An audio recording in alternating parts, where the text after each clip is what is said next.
Good day, and welcome to the Plant Engineering Webcast, the Industrial Internet of Things and Remote Services Transform Industrial Flow Control, sponsored by Flowserve. I'm the moderator, Kevin Parker, and I'm happy to join you today on behalf of Plant Engineering. Here are some tips to help you get the most from today's webcast.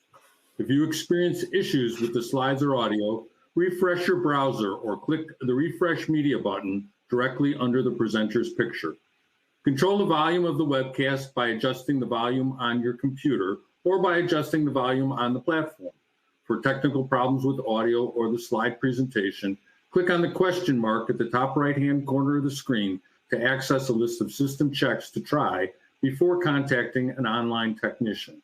But if you do need a technician, type a message in the Ask a Question box and someone will get to you as quickly as possible.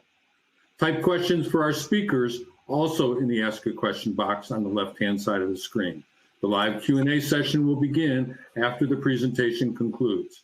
Today's webcast is being recorded. You will receive an email within a week with the link to the on-demand event. To download a certificate of completion and a copy of the presentation, use the Event Resources tab on the left-hand side of the screen. These documents will also be available with the on-demand version of this webcast. I'd now like to introduce today's speaker, Aric Zurek. Aric leads Flowserve's global IoT team focused on development and delivery of innovative IoT technology, software, and services to support plant operators achieving greater reliability and efficiency, enhance safety, and improve productivity. Aric has more than 25 years hands-on industrial experience in field engineering, parts and services, instrumentation and controls, and large rotating equipment, including gas turbines, steam turbines, pumps, and mechanical seals. Aric, welcome to today's webinar, and please go ahead. All right, thank you so much, Kevin. I really appreciate it, and a nice introduction. I am just thrilled to be able to join this group today. It looks like we've got more than 50 participants around the world. So thanks for your time this morning, this afternoon. And what I'm hoping to do is give this, a little bit of life in terms of IoT. And if I'm in your shoes making a decision either for a plant or a facility, or maybe you're an engineer and you're trying to, wade through all the information that's available out in the market, how do you make a good decision around IoT, and some good questions to ask around IoT providers. So I'm really going to try and provide, let's say, a broad brush approach to how we're approaching the solutions and helping some of our customers around the world. So some of the things to approach, why IoT for flow motion control?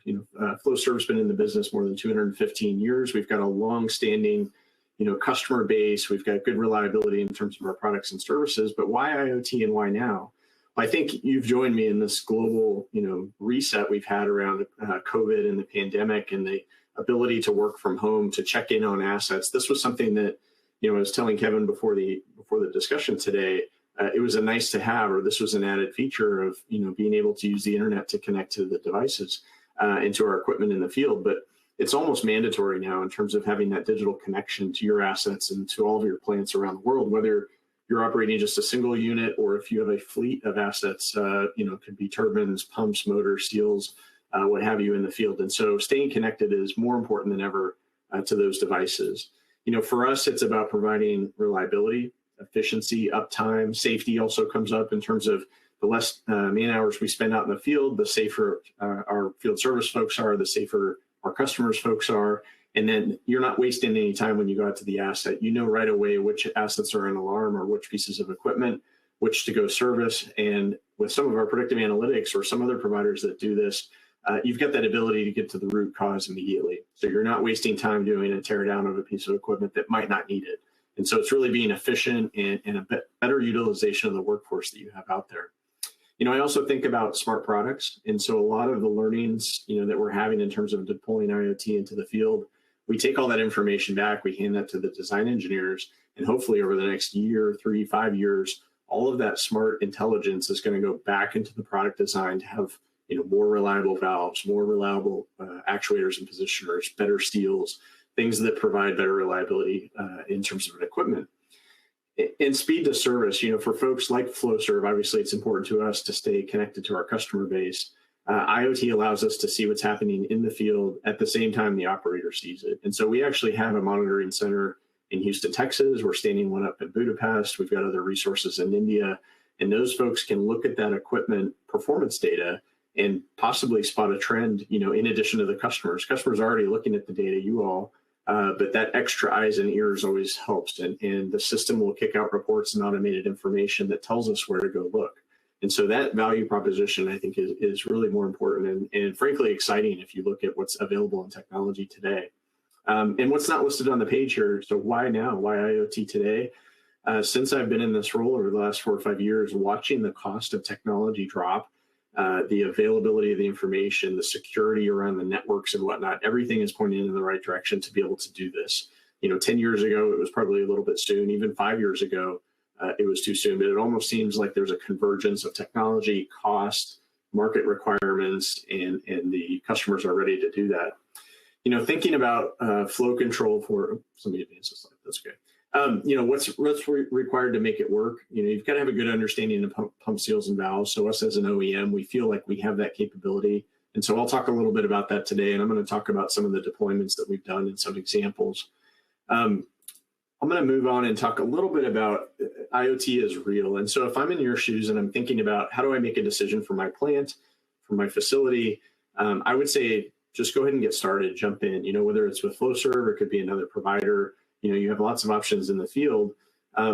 It's real, right? There are selective folks like Flowserve that have the ability to do this. We're already, this slide is a couple of months old, and so we're well beyond 30 customers that are active, where we've got contracts where we're monitoring their equipment today. We're pulling in something like 60,000 signals a minute, which just blows my mind in terms of the amount and the availability of the information today to be smarter, to run your assets in a more efficient way. And then we've got 4,000 devices in the field. This is creeping up now towards about 5,000 devices where we're either doing condition monitoring or predictive analytics. And I'll spend a minute on that. There's really two different solutions that are out there today to customers like yourself, to evaluators or folks that are in academics. What's the difference between the two? Condition monitoring is something that's been around for a number of years. This is looking at things like temperature, vibration, pressure. It could be basic signals off of a digital positioner or a control valve. So those are pretty standard items, but moving that data is really, it's important to move it efficiently and at as low cost as possible. And then you've got another offering, which is really around predictive analytics. And this is what you read about in the Wall Street Journal when you hear about AI, Amazon, Microsoft Azure, some of these folks that are developing algorithms, Netflix, understanding your preferences and driven search algorithms and that sort of thing. Well, we apply the same type of machine learning and AI algorithms to equipment. So that can be done. So I would say, reach out to your OEMs. If it's not Flowserve, somebody else, take a look at, do they have deep embedded knowledge? Do they understand the analytics? Did they write those algorithms themselves? And so from my perspective, we did that. We took the hard path over the last 3 or 4 years, and we hard coded a lot of those algorithms to understand things like remaining time to maintenance, or if a piece of equipment fails, we can give, say, for example, in a pump, there's something like 14 different failure modes. So whether it's a shaft imbalance, or there's low clearances, or there's recirculation in the pump. So all the issues around, let's say, pumping issues or flow control issues, we can identify the specific. And that saves our customers the time, or our field service engineers, when they show up to the pump or the seal or the valve, they know exactly what to look for. And so you're whipping that efficiency through the system much, much faster than just saying, hey, let's pull that piece of equipment out of service, send it to the shop, you have to tear it down. Maybe you don't know what's going on even after you visually inspect it. And so we're trying to reduce that cycle time to service to keep that equipment up and running as long as possible. So we're excited about it. It's very real. And I would say we've really started that conversation with a lot of customers, and we've deployed, like I said, over 30 different networks into the field. So I know I'm rushing through this a little bit, so let me slow down a bit. I think it's important, if you're looking at solution providers, you have to think about the whole end-to-end IoT network. So this can get a little bit complicated, and this is a simple cartoon to help describe that. But we can go into more detail around some of these things. So first, obviously, you have to generate the data. So that starts either at an edge device. So this could be a wireless heart adapter. It could be a Flowserve LoRa, edge device, which is kind of a vibration, temperature, pressure sensor. It could be Bentley pneumatic system, right? There's lots of different types of instrumentation that are out there. or it could be embedded logic in something like a digital actuator, a digital positioner, which we manufacture and sell, as do others. And so that information can then come back.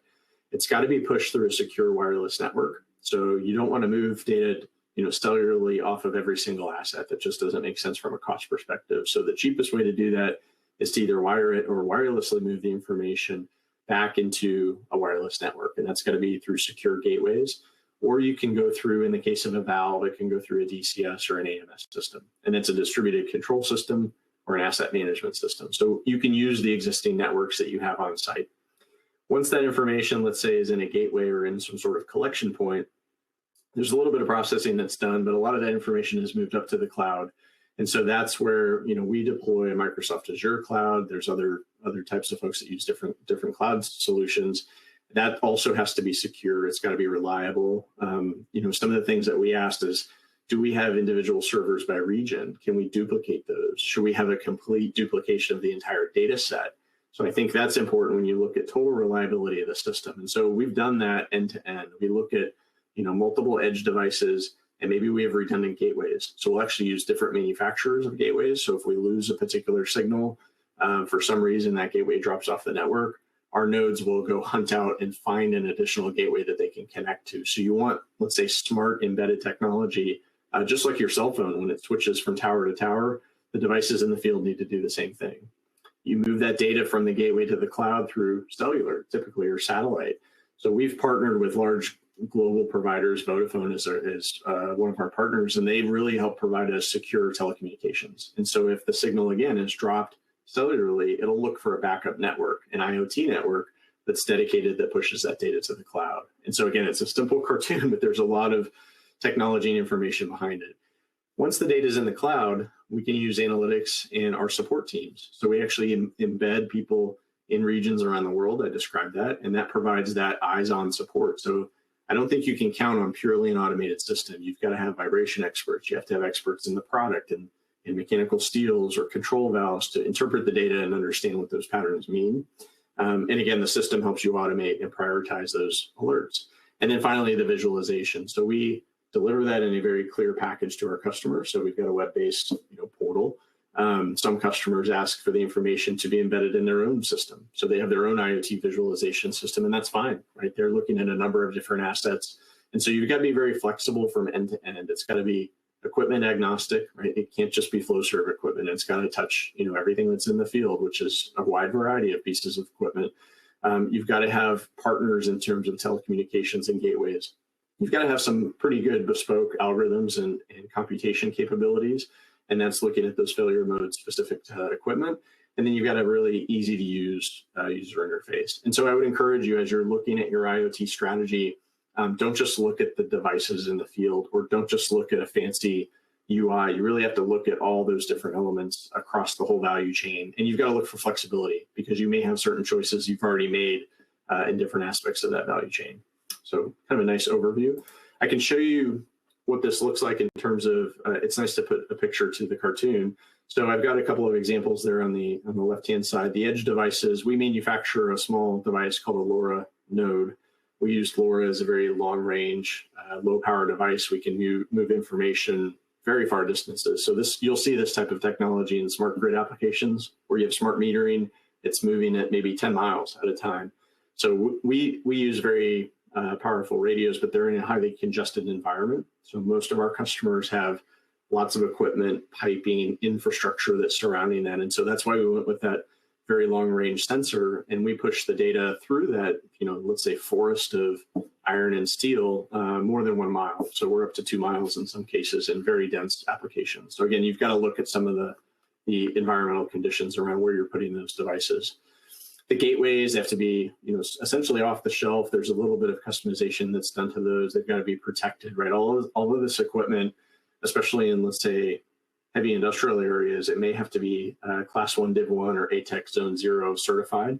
So you've got to make sure you select a vendor that has all those certifications and requirements and goes through all the rugged reliability testing, battery life testing, et cetera, to make sure that they understand the value of that reliable network. And then the cloud, obviously, it's a little bit of an image, but analytics and support, are you selecting somebody that's got that capability to help you through the process and help you set up and diagnose issues until you get on your feet and you can do that yourself? And then obviously a visualization engine. So, and I know there'll be good questions at the end of this, and I'm happy to take those. So I want to spend a minute, again, I talked about this briefly on the introduction page about wireless condition monitoring and wired predictive analytics. And this is very important because in the critical pieces of equipment, you're talking gas turbines, you're talking multi-million-dollar pumping assets, and you may be talking about very expensive control valves. It makes sense to invest in technology that's wired. There are capabilities to push this data wirelessly, but if you're looking for data response times in terms of milliseconds, right, you've got to be able to shut that equipment down quickly. You've got to do a very fast diagnosis. Maybe those algorithms are very high-speed data capture because you're looking at very small changes in fluctuation, things like hydrodynamic performance and whatnot. Those require typically wired systems, and that allows you to do those very fast predictive analytics to help you understand, how many more days or weeks do I have of operation? If I'm looking at something like a cavitation event, how accurate is that? What's causing that? So you'll get to some of those critical requirements in terms of those very important assets, boiler feed pumps, ebulators, or some of the high-end pumps that we provide. So a lot of that's going to be more on the predictive analytics side. On the wireless condition monitoring, you also, of course, in your plants, you have a whole bevy of assets that maybe in the past they've never been instrumented, or they're far away from a control room, or they're not part of the network. Maybe they don't have a backup spare, but it's a pump or a piece of equipment that's just a couple $100 or a couple $1,000. A lot of that is available to communicate wirelessly. And I think there'll be costs later, questions around cost and whatnot. It has to be cost effective, because if you're going to pull all that information over a broad network, you've got to have something that's reliable, but also affordable. And so we've done that in both of those aspects. So very critical, high-speed predictive analytics, data capture versus broad spectrum wireless condition monitoring, which is for most of the plant assets. So important to think about. And that keeps your total cost of ownership down. Okay, I want to talk a little bit about an example, and after this, I'll play a video for you, which I think is interesting and helps describe what I'm talking about. So I'll give you two examples. This first one is on the condition monitoring side. So I talked about condition monitoring versus predictive analytics.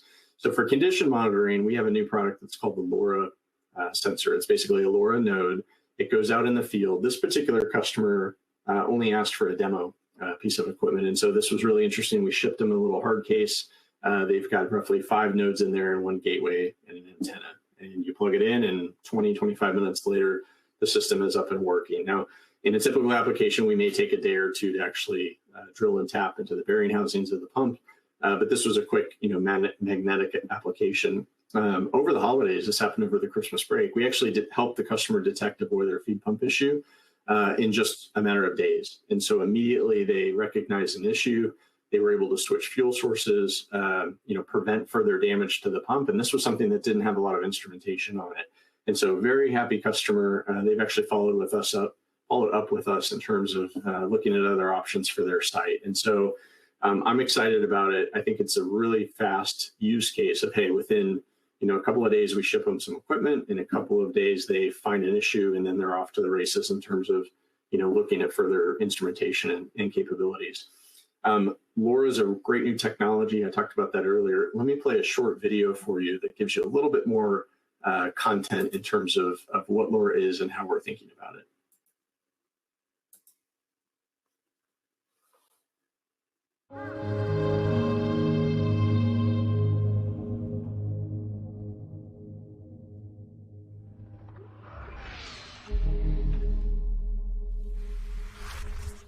Large plants require a lot of equipment data to improve operations and reliability, but many assets are not instrumented. And adding traditional wired sensors is not a sustainable solution due to the cost and complexities of deploying cables over long distances. Node ER, the first LoRaWAN sensor certified for Class 1 Division 1 ATEX Zone 0 areas, balances volume and distance demands. Node ER sensors reliably transmit data as far as 1 mile over industrial areas. Here's how LoRaWAN works. Wireless Node ER sensors are installed directly to pumps and other assets throughout your plant, even in explosion-rated areas. These nodes collect vibration, temperature, and pressure data, encrypt it, and transmit it securely to a gateway every 15 minutes or less. And since nodes transmit to multiple gateways, your data gets through, even in the event of a gateway failure. These gateways securely transmit your encrypted equipment data to the cloud via Flowserve's private network service provider, where it's received, decrypted, and shown on our Insight portal. The complete solution is cost-effective, reliable, and complies with the latest cybersecurity standards. The state-of-the-art Flowserve Monitoring Center supervises your assets' health. Issues are flagged immediately, and an alert is sent to you and a Flowserve reliability engineer for further review. Flowserve can access Node-ER sensors remotely to change their transmission rates, collect data more frequently, or obtain additional information, such as compressed FFT spectrum for a deeper analysis. An alert also prompts your team to evaluate the equipment in the field. Using tools available via the Insight portal, your reliability team can visualize equipment performance safely, in real time, from anywhere, even at home. And for equipment not in an alarm state, the Flowserve Monitoring Center can analyze trend data and provide you with detailed reports and recommendations on demand. Flowserve Node-ER and its LoRaWAN system make asset health monitoring possible on thousands of assets over sprawling facilities. This system helps you prevent equipment failures, increase uptime, lower maintenance costs, and more. Contact your Flowserve representative today to see what it will do for you.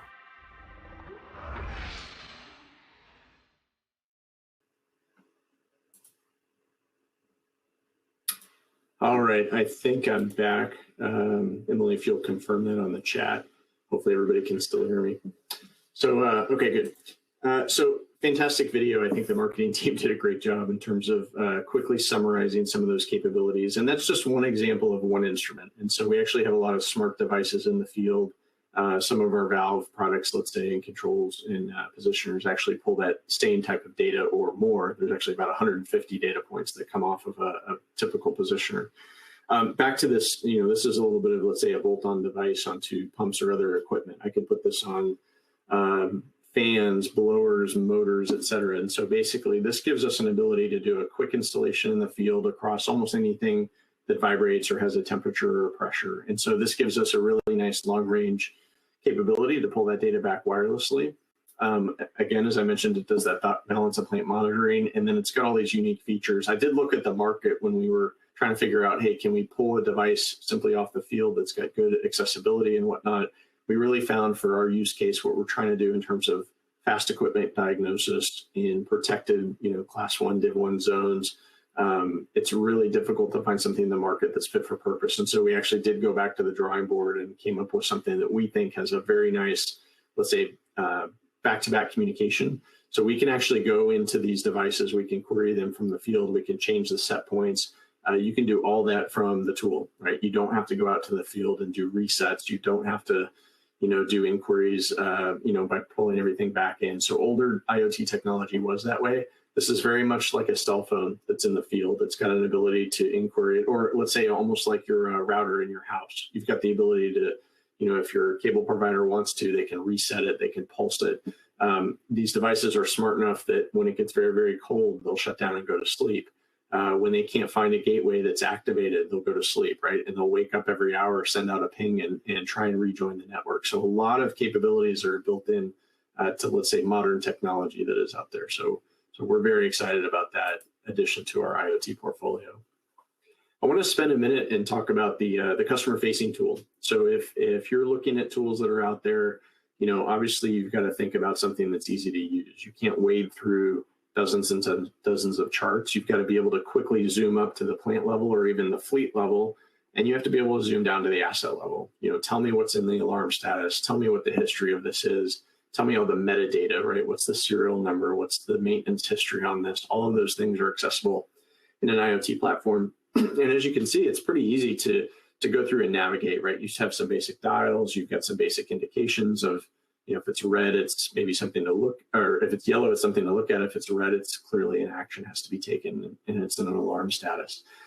You can plot trends. We talked to customers that were out there and said, hey, this is all great, but I need to be able to look at multiple data sets? Can my engineers hit a tab and download everything into Excel? Absolutely, right? Because you want to do some offline analytics on your own and maybe compare it with some other maintenance data that you have. So all of those abilities to be flexible, to customize it. Hey, I want to put my own image of my own pump in the picture, in the window or the valve. You've got the ability to do that. So there's a little button there that says upload picture. And we're actually exploring with one of our portals demonstration version of video. So you can actually upload video and have that live link through another sensor. So really interesting things that can be done once you build that platform and that capability. Okay, again, I want to switch gears a bit. We talked about condition monitoring, which is, remember, that was the 80% of my fleet or 85% of the assets that are out there. There are specific, very important pieces of critical rotating equipment in the world, or control valves. For that, we recommend a predictive analytics solution. So this is, it's a little bit more cost intensive. You got more instrumentation, maybe 3 or 4 sensors per piece of equipment versus one. But it's critical because these might be multi-million-dollar assets. It's a big investment on your company's point to invest that capital in that big piece of equipment. And so here's an example. I'm proud of this one because this was a photo I actually took. I walked through a site in the upper Midwest. It was a big steel mill. These were 60-year-old. Actually, it was interesting. They were Flowserve pumps, which was kind of neat. They'd had issues for the last maybe 20 years. So these were in service a long, long time. The site it's an aged site. So they weren't really ready to make a big investment to upgrade the pumps. And so they're kind of continuing these until the end of life of the facility. But they kept having cavitation issues and they didn't understand why. And so, it wasn't something that was easy to detect. So we went ahead and instrumented all 5 water feed pumps. We basically found out that it was an intermittent condition. So they had cavitation, they had recirculation or backflow into one of the pumps or more than one of the pumps, but it was only when they were operating pump 1 and pump 5, but not 2, 3, and 4. And so they had this weird pressure, backflow instance where it was pushing water back and they were getting into a low flow condition on that first impeller. And so they didn't believe it at first. They said, okay, Flowserve, you guys detect. I think it was another example of like 7 or 8 days later, we actually detected this condition because the plant moved through different operating cycles and we spotted it right away. We were actually having a team lunch and I had the portal up and we were looking at it and said, hey, this looks like an issue. Is this real? Sure enough, it was real. The customer, later tore down the pump. You can see the image of the impeller. And so it detected everything that we predicted. So it was, or we actually encountered it. So they had cavitation, they had heavy wear on the impellers. And so again, if you've got the ability to detect this stuff, you can change that operating condition. So you can either operate in a different mode, which that's all they had to do, and you avoid that condition. And so very low cost, change of operations, but able to save and keep those pumps going for as long as they can. So in this example, we saved the customer probably $250,000 of damage. But if that system went down, I think it was something like $15 to $20 million of damage on a furnace. And so again, these are critical systems, and so they're worth the investment of time. Okay, so that's the predictive analytics. So I want to spend, I wish I had some more charts on valves. We're kind of midway through the piloting process with our valve solutions. We've got a lot of experience in IoT for pumps, but I'm extremely excited. We spent the last couple of years developing a platform that we can put all this data in. Well, come to find out, a lot of our positioners and actuators and control products on the valve side of our business, they have smart intelligence already embedded in the devices. So credit to the engineers that kind of thought ahead and came up with all these diagnostics. There's, again, 50 to 150 data points that can be pulled off of these modern positioners. And so we're now taking all that data, we're ingesting it. You don't need the, let's say, wireless adapter or the little node on the pump because a lot of the instrumentation is already embedded within the positioner. We either use a little wireless device to push it if we want to. We can push it through wireless HART, or better yet, we can connect it through DCS or AMS, which is what I talked about before. So that's a simple software check. You basically push the data into the portal. You've got a similar page for a valve. It's a little bit more complicated. So there's 4 or 5 different tabs because you might want to look at stroke time. You want to look at friction. You want to look at open close metrics. There's just a number of different things. And there's actually 4 or 5 different states for each alarm in a valve. And so, again, it's a different type of technology. It's a lot more detailed in terms of the failure modes and diagnostics. And then in terms of reporting, there's not a screenshot here, but you can actually do a mouse over. Once it comes up with the alarms, it'll tell you the projected solution or the best next step to take in terms of clearing the failure and returning the valve to service. So it's a really nice, we have all this information, we diagnose and help our customers with valves every day. And so we're just putting all that information in the portal to make it easy to use. And then this morning, I had a phone call at 5:30 in the morning. We were talking to a customer in Saudi Arabia, and we showed them a demonstration of, we call it a QRC support center, which is a quick response center. It's a field service center. We had somebody in our field service center in Springville, out in Utah, that was providing support to Saudi. And so it was a demonstration, right? They hadn't, gone forward yet with the project, but basically with a HoloLens, a Microsoft HoloLens, they can see the valve, they can help diagnose it. And so you're connected around the world with experts that have this technology. So again, once you build that digital connection, there's 100 different things that you can do. You now have the ability to all look at the same information. It's much like the experience we're having today. 2-3 years ago, maybe all 85 of us wouldn't have connected, but through the power of digital technology, we're all spending the same moments together and seeing the same information. So it's really using that same type of technology and just making sure you're connected to your sites. Okay, I want to spend a few minutes on the ecosystem approach. So again, I know you may be considering IoT providers. You may have already begun the strategy. And so one of the ways that our team looks at IoT is, the left-hand side is everything I just spent time on, which is the smart assets. It's the nodes in the field. It's the wireless connectivity, the cellular, the gateway. All of that is important infrastructure, and that gets your data into a database and into the cloud, and then you can look at it. There's a whole nother aspect of IoT that I would encourage you to look at, which is you probably have maintenance documentation on site. We certainly maintain a ton of information, both historically and also from the original equipment and design standpoint. We're looking at packaging all that and offering that to our customers in the same portal. We're looking at engineering drawings, user manuals. I can do the same thing for my ice maker. I can go in and pull the user specs. I can pull a parts list. Maybe I can click to buy, right? So there's that whole e-commerce digitization aspect. And again, you don't have to go through, a particular OEM to do that, but I would encourage you to look at, do you have a strategy around that? Are you asking all the right questions? And then finally, I talked a little bit in detail about these third-party folks that are out there. These are DCS or AMS providers. So we're in discussions with them about licensing some of our algorithms. So again, so you're not always beholden to the hardware that's out there. You may already have made a large APM or DCS or asset management system investment. And so there's still opportunity to partner with OEMs like Flowserve to ingest those algorithms and the data analytics. So again, there's a lot of flexibility in the system, and I would just say, you got to look at it holistically and choose partners that will help you get there. Okay, and then finally, wrapping up, it's about 30-35 minutes of content, and I'm excited about the questions. I want to start getting through those. I would just encourage everybody, if you haven't gotten involved in IoT, read up on it, get informed, get into the details. It may be new to you if you're on the mechanical side of the business, and I came from a heavy mechanical background.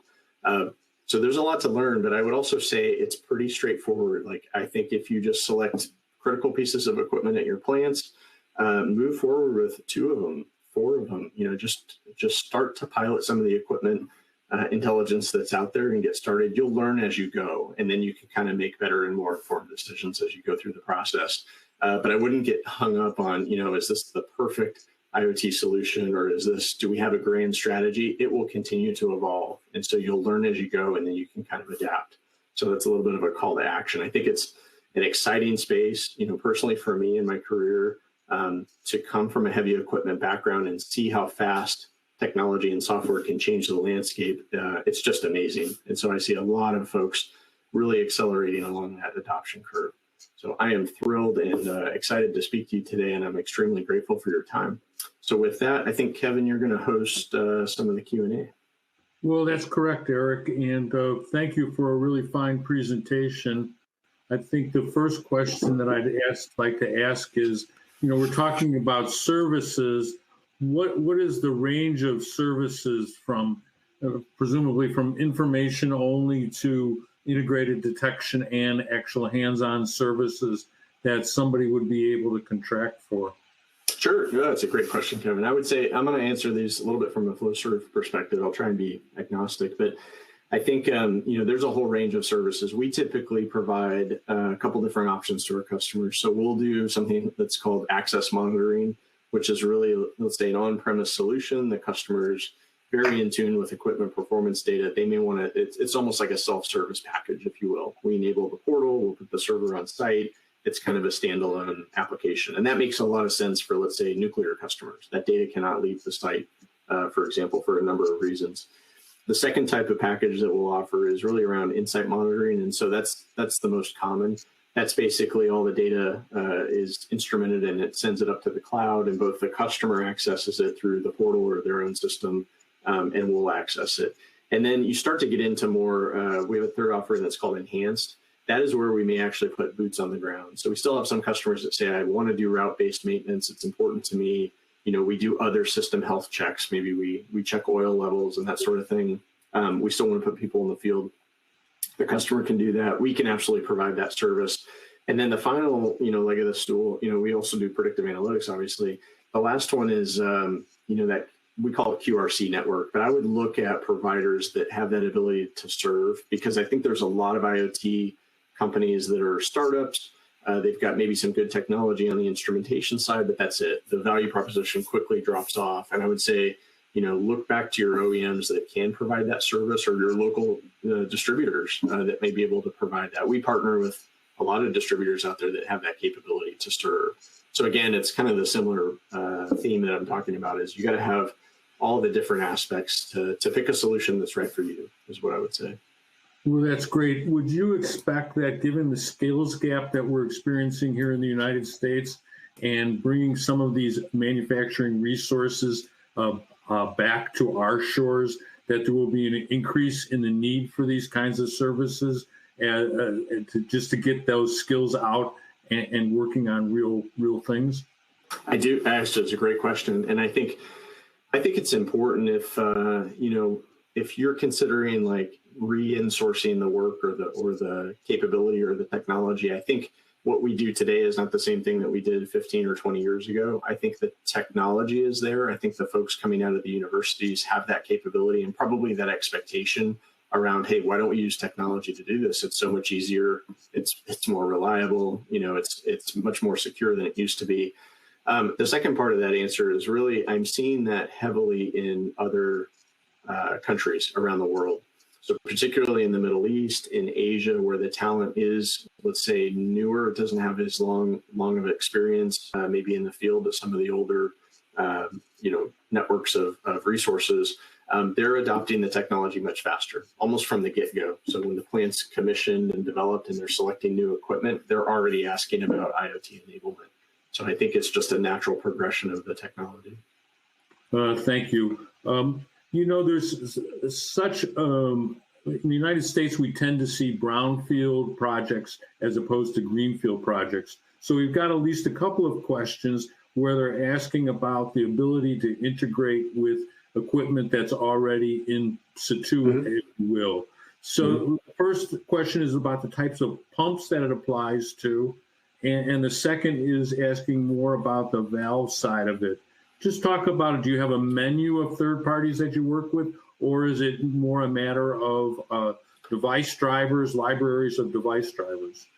Yeah, there's a lot to that question. So let me try and unpack pieces of it. So first, I'll take the brownfield versus greenfield. So absolutely, I've got a long history of parts and repair and service in my background, and so we and me personally, we kind of started with that and said, let's help the customers that are out there today. And so I talked all about that LoRa node. You saw the video on that. That is specifically designed for, let's say, aftermarket application.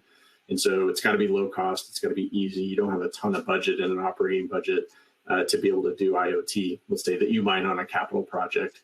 And so that's specifically designed for that type of feature. And so we're going in and instrumenting, and if it, like I said, if it has a temperature, if it has a heartbeat, if it vibrates, those can be instrumented relatively cheaply. The same goes for existing positioners that are in the field. So we are agnostic. So the way I would describe it is if you had a brand new Logix 3800 Flowserve positioner, you're going to get all 150 data points. If you have an older Flowserve positioner, you might get 75, right? Because it only has that amount of information. If you have a non-Flowserve equipment, you're still going to get 50 points of data, right? So it's still going to be IoT enabled and and a very smart product. And that's not a dig on other technology that's out there. I'm sure the other vendors will continue to innovate and come up with smart products. And so I would say we can go back and actually reconnect a lot of those devices that are already in the field. So if I had a brownfield application and I was in your shoes, I would say I wouldn't be nervous at all about the brownfield aspect of it. I think you can actually go pretty quickly. Obviously, if you're building a new plant, and I was talking to an EPC, I would encourage them to either wire the heck out of it or pre-position gateways all over the site to be able to adapt and take all those signals in. So I think I answered the questions. And in terms of like a menu of, I think you said drivers. So yeah, we're looking at, we had a question this morning, do we integrate with this particular AMS solution or whatever? We're going through the list of the biggest providers, right? So if they're a DCS provider, you guys recognize some of the big companies. We're integrating first with those, and then we'll keep working down the list. So I guess we'd have to talk with an individual customer to see if we can integrate with their DCS.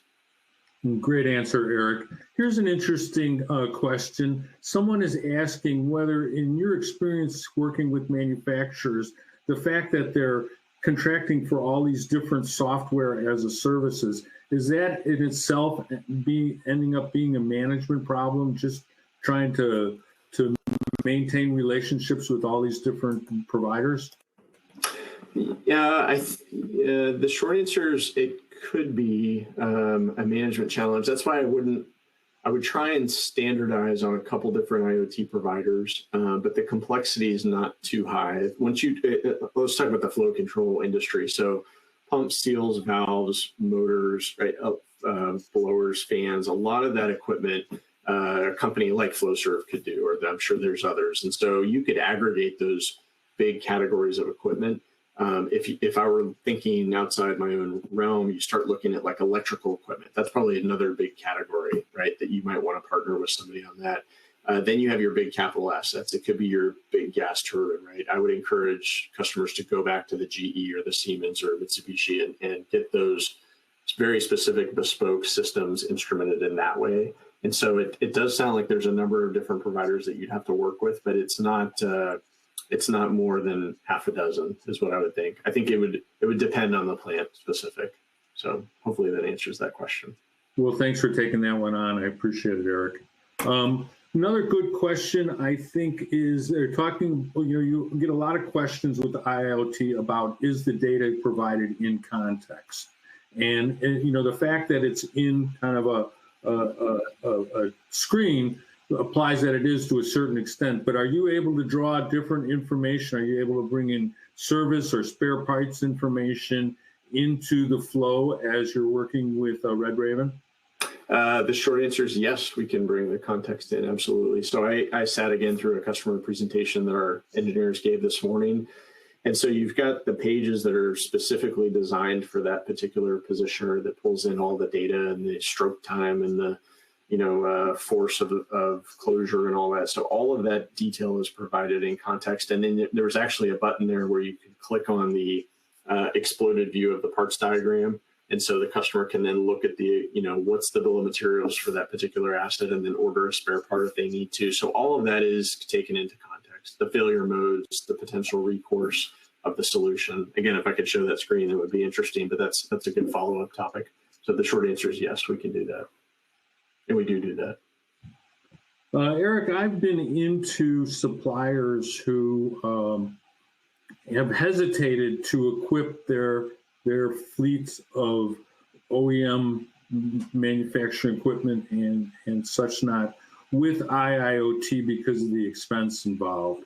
Has that turned out to be a good bet for them, just betting on low price for those components as opposed to bringing them into all the trends towards digitalization we're seeing?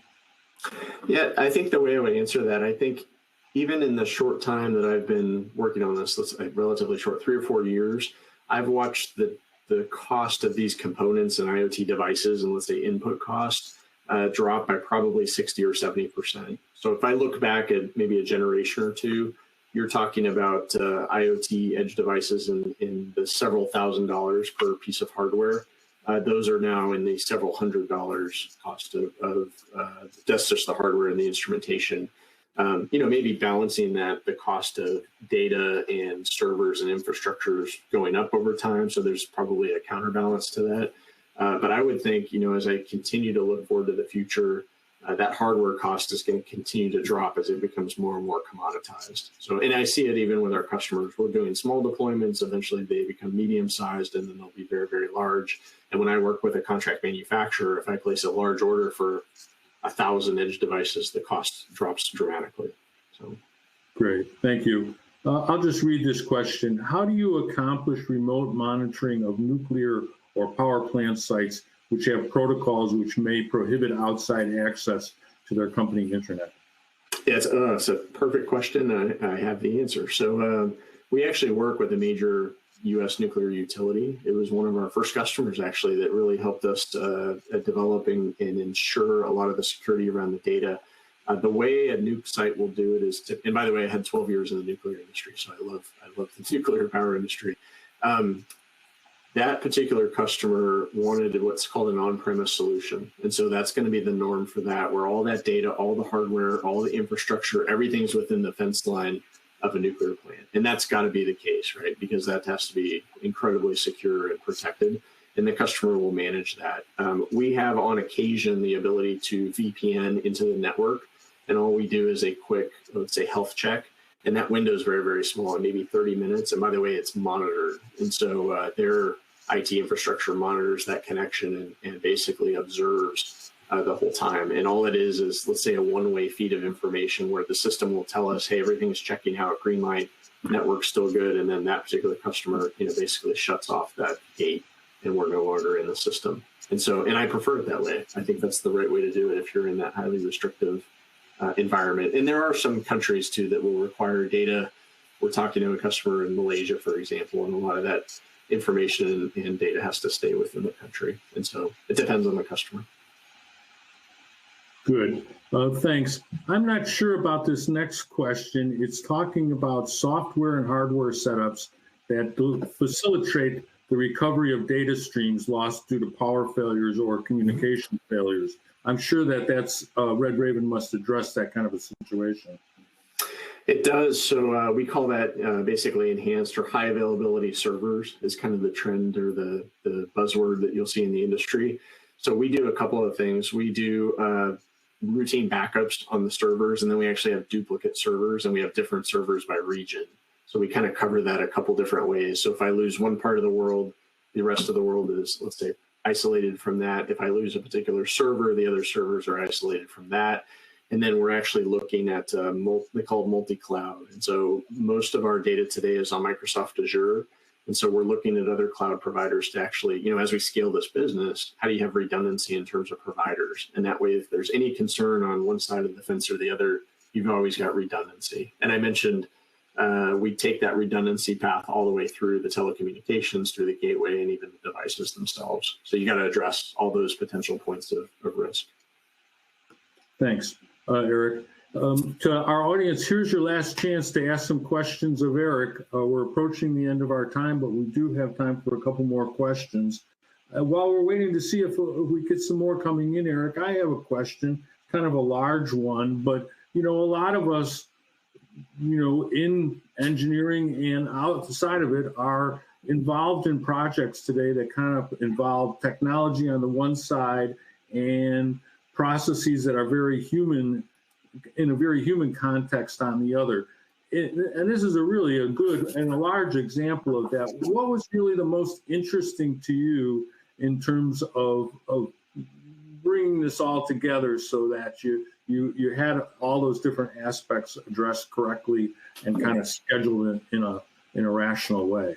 Oh, I love the question, Kevin. So thank you. So yeah, the first thing that came to mind, and I don't know if this answers it directly, but as I think about how exciting IoT is, I remember the moment that our software developers kind of had me log into the tool, and I went in for the first time. We had our first customer, let's say, active and live on the network, and I went through the portal and I clicked on the pump and I saw the dials changing and the indications, and I said, "Are you kidding me? Like, this is real. This is live." And I'm sitting in my office at the time, and just that sense of joy that I had, it was really exciting to say, I can't believe I'm connected to this particular pump that's in the field.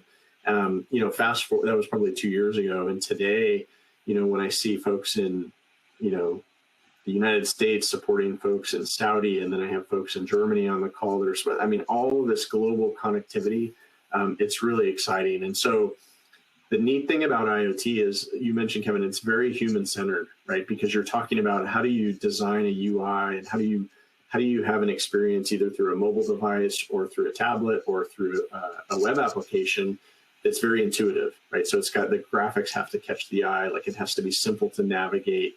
And so even though we're doing, let's say, heavy, hardcore software engineering, there's always a user on the end of the pipe, let's say, that's got to consume the data. It's got to make sense. It's got to be simple. And when we roll it out, right, all the people that are involved, all the way down to the I shouldn't say down, I was a field engineer, but all the way to the field, where the field engineer has to have something that they can install quickly. And by the way, it has to survive hurricanes and freezes like we had in Texas the other day. That reliability is built into all this equipment. And so when I think about the design challenges, it's really amazing to see that we can pull this off. That's multidisciplinary is a way to think about it. Hardware, software, technology, field services, user design, all of those things have to come together at once to make this work, which is really complex, but it also makes it very rewarding. Well, that's fantastic, and congratulations to you and your team on bringing all that together. Finally, at the end of the day, though, it has to have a business purpose. So my final question for you today is, what business purpose does Red Raven solve? Yeah, absolutely. So if I'm in a customer's shoes and I'm thinking about, reliability, this customer keeps coming to mind that we talked about this morning. They had a major reliability instance where the site went down as a result of an outage because they didn't have the visibility to what was happening on that particular critical control valve. So whether it's a valve or a pump or a motor or a blower, these events do happen. And so anything that our customers can do to get a lead on, what the trend is on that information, even if it's just a steady climb of temperature or pressure, or if it's very specific predictive analytics that tells them what to go look for, that additional layer of security and let's say confidence and transparency to the equipment is extremely valuable to our customers. And again, I think it's very easy to do to get started and kind of get rolling with an IoT approach. And like I said, as you develop it, you're going to learn more and you're going to get faster, and the technology only continues to improve. So again, very exciting time and space in our industry. Well, that's great, Aric, and thank you so much for joining us today. I'd also like to thank, of course, our audience and for their great questions. I'd also like to extend special thanks to our sponsor, Flowserve, for sponsoring today's event. Now that we're just about done, we'd like to hear how we did. The exit survey will pop up on your screen as soon as the webcast ends. Please take a moment to complete it because we use the information in it to improve our webcast. Finally, on behalf of Plant Engineering and Flowserve, I'd like to thank you for attending. This concludes our webcast. Thanks, and see you next time.